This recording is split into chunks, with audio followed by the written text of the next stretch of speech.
Хоёрдугаарт инх сайхан ерөнхий сайдыг дэмжиж чадахгүй. Ерөнхий сайд байсан та. Би таны ерөнхий сайд байхад үйлдвэрлэгч байсан. Та бол Монгол улсын аж үйлдвэрийг нураасан хүн байхгүй юу? 30 сая долларын төлөө Азийн хөгжлийн банкнаас тухайн үед авна гэж тэрний нөлөөнд орж, зөвлөмжөнд орж та Монголын 30-аас дээш хувьтай байсан импортын татварыг нойлсон. Зориг агсан тэр үед ингэж болохгүй штэ. Монголын аж үйлдвэр үндэсний үйлдвэрлэгч илгээрээ хэвтнэ гэж тантаа маргалдаад нэг хүн дутуу байна, сан дутуу шүү гэж хэлээ заргалдаад бараагүй шүү танаа засгийн газартаа.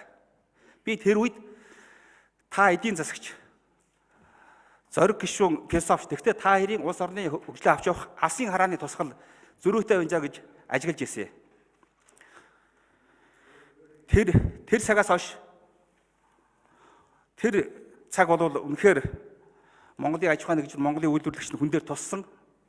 Өнөөдөр энэ хямралын үндэс гэж хэлж болно. Энэ 20 жилд манай Монгол улс бол үйлдвэрлэгч биш, зөвхөн хэрэглэгч орн болсон шүү. Ийм учраас таныг бас дэмжиж чадахгүй гэж хэлье. Түүнээс гадна одоо Монголын төвд хариуцлага байх ёстой. Бид худлаа хоорондоо нэг нэгийг магтаад нэг улс төрч юм шиг тэгээд дал мөрөө алгалцаад байх шаардлага байхгүй. Үнэхээр төр хариуцлага тооцох чаддгийм байна. Энэ парламент улсын хурл хариуцлага тооцох чадамжтай байна гэдгийг бас харуулах хэрэгтэй шүү. Энэ нэр дэвшиж байгаа хүмүүстэр гэж хэлмээр байна.